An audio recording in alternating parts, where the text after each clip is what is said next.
السلام عليكم ورحمة الله تعالى وبركاته. أصحابتي قالي واني سلام إن شاء الله وحني رجينا هنا عافمات قبتين أنا وفي عنا الحمد لله. الملك استاجوكتي وحني رجينا عمري العباد سوبين والله إنسي إن شاء الله مقالكن قرتو إذن سو قارا ما قرنا لكن وقت البو إذن سو قارا حيد رجينا هنا عافمات كداودونتي إن شاء الله. ما أنتو حسعودا فلوق منها لكن محاضرة رأينا أسعودا محاضرة آدربا نكسو قيب قلايو الشيخ حسن الشيخ حسن الواجد إن شاء الله محاضرة سدح بري سعنسة سدح بري إن شاء الله كفائدة سنة حنو فائدة سنة فسحية ديرة إن لبض بلوت أن كجرو جامعة إن شاء الله وحبنا روا إن كفائدة ستو بإذن الله إذن كانوا حا ونيسو قدتونا إن شاء الله وحكي سوقير أني أكهلو إن نيسو قد بيا وقتين إن شاء الله هذا إسديارية وبحروا إن شاء الله أرمان هول أيوة كداروا إن شاء الله إن شاء الله قسما بمن خلق الشداد طباقا وتسرى أولا إن لا حفظيه أما نقدر يجلس قف كستو أكيد ديار سنة مركز ديار سنة إن لقد يجلس الله سحرتي سورة الفاتحة خمس آيات الآيات هي سورة البقرة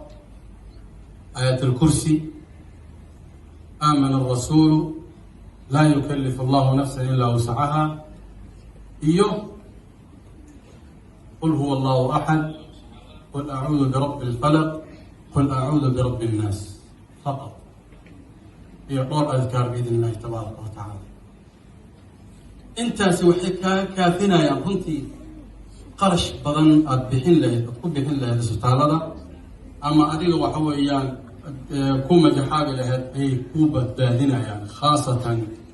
دولات بدنا وحنا وبطلع قلا ويوي من برتان مثلا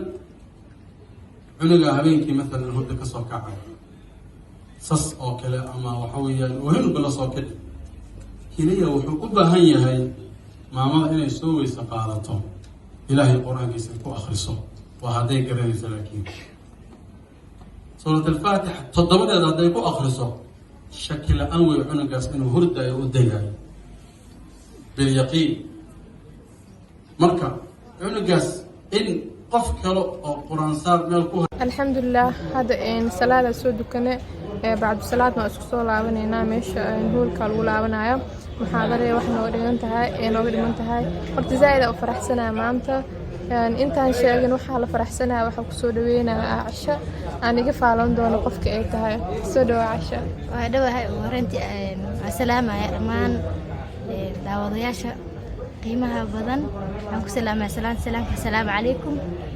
هذا فرح سنة رنتي ما أنت درين كيف فرحت مسوي كذي وحالكم مي كبر يوتيوبر دعانة ورنتي أداوين جري مقالة ذا حيالي صوت دكتور marka aad u faraxsan maanta ma sha Allah waxaan ku kulannay meel khayr ah oo wanaagsan oo muxaadaro uu soo jeedinayo ku soo laabana markii sababta oo faraxsanahay waxay tahay dad asxaabteeda ah oo mar walba wanaag iyo khayr igu dhiirigelin jiray igu taageeri jiray oo hawada ah ka bartay maanta inaan la kulmo aad iyo aad farxad ii tahay maalmahan waxa ku jira maalmaha igu farxad badneed maalmaha because waxa la kulmayaa dad wanaag iyo khayrka isku barna igu dhiirigelin mar walba yani Aisha waxay kamid tahay asxaabteeda kuwooda ugu qaalisan oo mar walba igu dhiirigeliyo i garab istaagsan maruna inaan noqon doono qof wanaag iyo khayrka lagu taageero iyadoo xijaaban oo sideeda ah dadka kale ay ka duwan tahay dadka halkale ay soo qaabiyaan runaantii mal qiyaasi kar farxadeeda Aisha inaan la kulmo aad ugu faraxsanahay maadaama ay dhahday youtuber tacaana la kulmo caalimo meeshan ma jirtay wala aad ugu faraxsanahay sidoo kale tanin wala faraxsana maanta ma sha Allah waxa isku imaan meeshan meesha khayr qof walba aqaano meel khayr hada aan arko waa ugu yeeraa ma sha Allah hada Sheikh Hassan Alwaajid muhaadaradiisa si qurux badan oo soo dhamaatay in qiraa'ada Quraanka laga saxaya wax yani barnaamijyo badan ka socdo meeshan qofkii jooga uma baa ka sheekeyn doona ka sheekeyn karo hada xilli salaada la joogaa salaada ayaa soo dukanay وبعد الصلاة waa la isku soo laabanayaa waxa barnaamijyo badan laga hadli karaa waxaa aamusana isha igu badanya igu qaata insha Allah barnaamijka markaa ka soo baxo ee noo dhamaadaan insha Allah waan rajeynayaa inaan yala hadlo ama barnaamijka soo xirxiro marna waxay macquul galna way ina kartaa marka insha Allah hadii aan xirxiro mar labaad kulano mar saddexaad waa kulanabo hadaa xilwaan barnaamijka halkaas ku soo gabagabeena marka insha Allah video qofka doonaa inta markuu soo gaaro waxay rasigo insha Allah